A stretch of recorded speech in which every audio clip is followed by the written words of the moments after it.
क्या आप जानते हैं कि हिटलर की कहानी केवल एक तानाशाह की नहीं है, बल्कि उस समाज की भी है जिसने उसकी नफरत और झूठे वादों को स्वीकार किया। आइए इस मजेदार यात्रा पर चलें और सीखें कि हमें इतिहास से क्या सबक लेना चाहिए। अरे भाई, आज हम बात करेंगे एक ऐसे आदमी की जिसका नाम सुनते ही सबके चेहरे पर डर आ जाता है। हाँ, यह कहानी है एडोल्फ हिटलर की। हिटलर? वो तो पेंटिंग स्कूल में भी नहीं पास हुआ था, फिर कैसे तानाशाह बन गया? अरे भाई, पेंटिंग में असफलता से तानाशाही की ओर बढ़ने का कोई सीधा रास्ता नहीं है, लेकिन हिटलर ने तो कर दिखाया। हिटलर का जन्म एक साधारण घर में हुआ था। उसके पिता एलोइस बहुत सख्त थे। सख्त? जैसे मेरे दादाजी, जो हर बार कहते थे, बेटा पढ़ाई करो नहीं तो तानाशाह बन जाओगे। और फिर वो खुद भी तानाशाह बन गए जब दादी ने कहा, बेटा अब तो कुछ करो।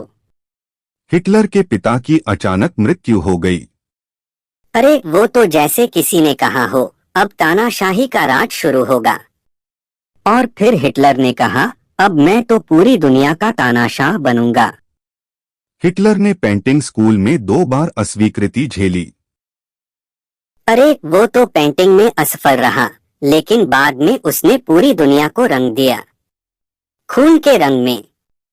और फिर उसने कहा, मैं चित्रकार नहीं, तानाशाह बनूंगा।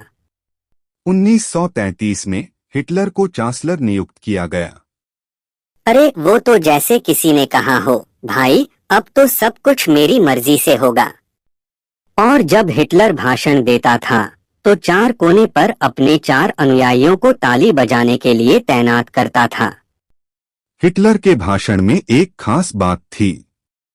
जब वो बोलता था तो उसके अनुयायी ताली बजाते थे। और वो हमेशा कहता था, मुसोलिनी अपनी नीली शर्ट के साथ नरक की ओर जा रहा है। और हिटलर अपनी काली शर्ट में कहता था, मैं तो गिरने वाला हूँ। और फिर वो कहता था, महात्मा गांधी को 3 ताली जो बिना शर्ट के हैं।